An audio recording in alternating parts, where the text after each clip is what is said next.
welcome to this special edition of I-24 News Defense with an in-depth look at the escalation between Israel and Hamas.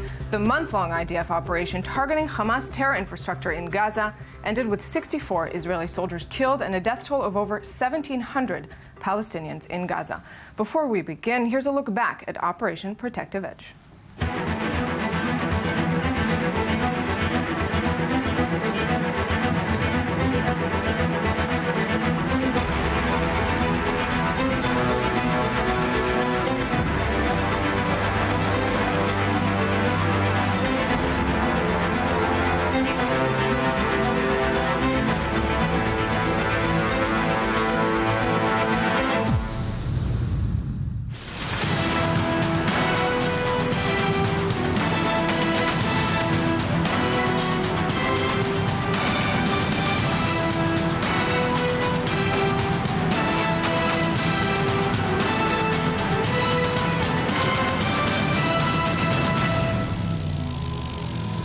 And joining me now in the studio is Hello, military correspondent for Israel's Channel 10 News. Thanks very much for being here. Thank you for having me. So normally at the end of this kind of war between Israel and Gaza, even if it's not truly the end, you hear calls of success and victory from both sides.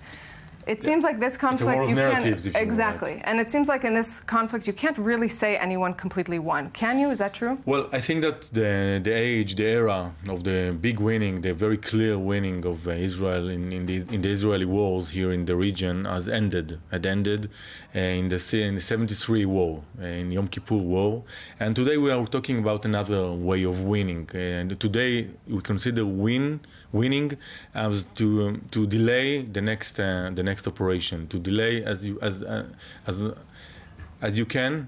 To delay the inevitable. Yeah, to delay the inevitable. Unfortunately, in Lebanon, in Gaza, and of course, everybody understands that the next operation, the next war, the next round with Hamas will be in 1 year, 2 years, 3 years, 4 years. But I think that for maybe the first time in the last years, I can hear from the Joint Chiefs, from the generals, from the Israeli generals, the feeling that maybe after this operation, Protective Edge operation, maybe there is a possibility of a long time, quiet time in the south of Israel. Despite that, you do hear some Israeli soldiers already speaking to the media, voicing a degree of disappointment. You hear civilians saying they don't feel the goals were achieved, that they don't feel safe. If you think that the operation should have threw out Hamas from Gaza Strip and end the Hamas rule in Gaza Strip. So of course it wasn't the goal of this operation. I think that as a lesson from the Second Lebanon War in 2006, the Israeli cabinet and the Israeli army, the IDF, has chose a very modest goal, a very achievable goal, and a very small goal to destroy the tunnels, to deter Hamas, and that's it. And that's what we have after 1 month of operation and 64 dead and 3 civilian dead. That's all we have. Speaking of the deaths, I want to take you for a moment to the military, the tactics themselves. We saw the IDF go in with substantial ground forces in a sort of traditional military manner. Should more pinpointed special forces have been used in this kind of conflict? Well, it's Gaza. In Lebanon, you have more place, more room for a special forces operation. I must refer you to the operation of the Israeli Navy SEALs Commando, the Shahed 13, the Navy Commando that were doing a special operation in El Sudania. It's a place in northwest of Gaza. And in this operation, they were discovered very easily because it's summer, there's no electricity, everyone in Gaza are outside, and you know there were many special forces. All of the Israeli special forces were in Gaza in Operation Protective Edge, but they're right. We don't see what they do. We don't see what they do, and I think that we can say after this operation had ended that they didn't do much, okay, to affect the reality and affect the final solution here. I'd like to ask you much more, but unfortunately that's all the time we have. Hello. Thanks very much. Thank you for having me. It's pinpointed, efficient, and demands extensive secretive planning. For years, Israel has carried out targeted killings of senior terror operatives and commanders. But is this the future of battling Hamas in the Gaza Strip? More in the next report. The second Palestinian Intifada that struck Israel with an unprecedented terror wave in late 2000 forced Israel's security establishment to come up with fast and decisive solutions. One of those, which became the main tool in fighting the different terror factions, was the targeted killing of senior operatives and commanders. Most of them were carried out from the air.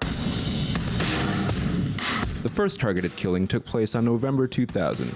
Hussein Abayat, a top Fatah military wing commander, was hit by an Israeli Air Force Apache missile while in his car in Bethlehem. I believe that this retaliation can intensify the level of activity by Fatah militants in the region for the short term. But in the long term, everyone who attempts to hurt Israeli soldiers and civilians needs to know that he will not be immune. Over the years, Israel took out numerous terror operatives in the West Bank and in the Gaza Strip. Some of them needed a second attempt after the first one failed. This was the case of Abdulaziz Rantisi, once the notorious spokesman for Hamas, and afterwards one of its military commanders. In June 2003, Rantisi survived an airstrike on his car in Gaza. The resistance shall continue until the occupation is defeated. Jewish will have no personal security in Palestine. They have to leave our land. In April 2004, the result was different. Just a month after Hamas's spiritual leader, Sheikh Ahmad Yassin, was assassinated, an IAF missile hit Rantisi in the streets of Gaza. One of the main problems of targeted killings is the collateral damage, a laundered phrase for the deaths of innocents during these strikes. That was the case on the night of July 22, 2003. An Israeli F-16 dropped a bomb on a house in a Gaza neighborhood. The target, Saleh Shkhadeh, the head of the Hamas military wing, the Qassam Brigades, was killed. But so were 15 innocent residents of his building, 11 of them children. Israeli leaders and IDF commanders found themselves under huge criticism and tried to justify the assassination. Saleh Shkhadeh orchestrated terror attacks until his last moment, until last night. One of them was planned to be executed from the Gaza Strip in the coming days. After the Intifada ended, the Israeli targeted killing machine continued its operations. One of the most well-known took place in November 2012. The IAF launched a missile on a moving car in Gaza. The target, Ahmed Jabari, the Hamas military leader, was killed on the spot. During Operation Protective Edge, Israel carried out several targeted killings. Just a few hours after Hamas Naval Commando militants failed to infiltrate southern Israel, the IAF hit Mohammed Shaban, the unit's commander. Hamas sustained a serious blow to all of its systems.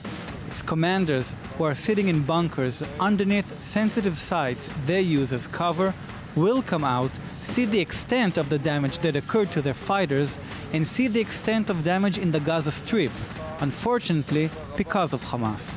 We're not done. The military is prepared for anything. Should future events arise, we will know how to respond. And joining me now on set is Gad Shimron, a former operative in the Israeli Mossad. Gad, thanks very much for being with me.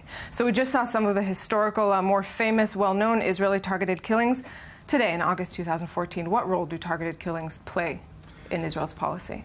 I think right now there will be some season of quiet, I should say. In targeted killings?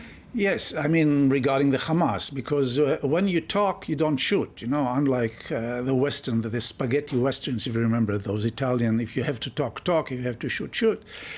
Right now, there are talkings going on in Cairo, and when there are political negotiations, it's not the time for target killing. What makes somebody a candidate? Because we know that in Gaza, especially during this operation we saw, the commanders tend to be underground. They're not often seen, and targeted killing, therefore, ends up often being the way to target them. But not everybody is targeted, I imagine. What makes a Hamas commander, for example, a candidate for a targeted killing? I believe it's the general rule. If you are a terrorist, you're a terrorist. So it depends when and how. For example, right now, till 3 days ago, I think everybody from the top echelon of the Hamas was a viable target. Once there's a ceasefire, once talks are going on in Cairo, those are different means. Now it's a time of talking. If they resort to terrorism, if they resort to shooting missiles and rockets toward Sderot or Tel Aviv, it's a different story. It's a new story. Is there another option other than targeted killings from the air, for example, in Gaza? Is there another way? for Hamas commanders in Israel's eyes? You know, those targeting, those operations are so complicated. They take so much resource. They take so many hours of planning. If people think, you know, that it's a matter of seconds, someone say, okay, let's take him off the list. It doesn't work like this. All those operations are very well planned. They're planning ahead. You have to gather information. Who is the guy? What is his schedule? What is his daily schedule? What is his routine? Where does he live? What does he do? And it's a very complicated story. And right now, I really believe that as long as the talks are going on, the lifespan of the Hamas leaders is going to get longer. As you mentioned how complicated the operation is it worth it? Because many argue that you can kill the man, but you can't kill the ideology. There will always be somebody new to replace them. Hamas will not be eradicated by a leader being killed. What do you think? What you say is an ongoing discussion in all intelligence communities all over the world, even the Americans. Don't forget, they also do assassinations like this in Yemen, for example.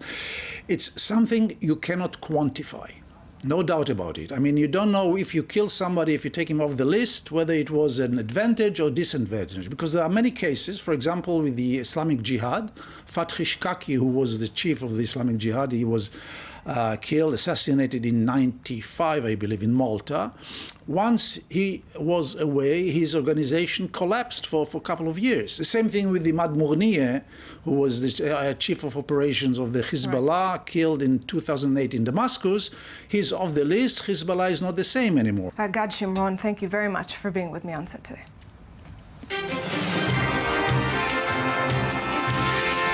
And now shifting away from the Gaza Strip, over the last month, with world attention focused on the fight between Israel and Hamas, another Islamic terror militia, the Islamic State in Iraq and the Levant, has pressed on with its campaign to establish a caliphate in the Middle East.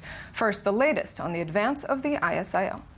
A deadly confrontation has worsened between Lebanon's armed forces and Islamist insurgents from Syria, who seized the border town of Arsal, which houses a large Syrian refugee camp. The Arsal fighting began Friday when the Lebanese army arrested Imad Ahmad Juma, the commander of a Syrian Islamist rebel group.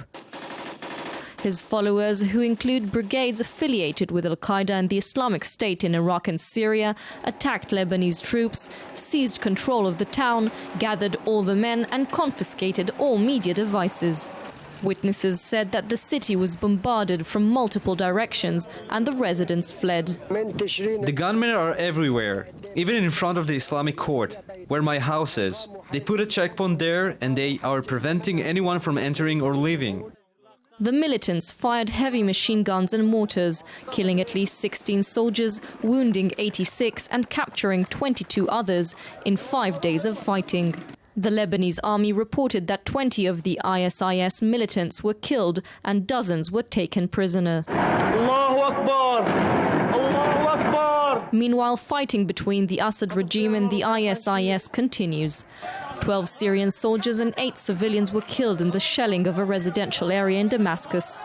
In Iraq, the Prime Minister Nouri al-Maliki ordered the army and air force to help the Kurdish fighters in their war against the militant extremists in the northern part of the state. The only solution today is for the militants to withdraw from Arsal and its outskirts, and the return of the state with all its agencies to this dear Lebanese town.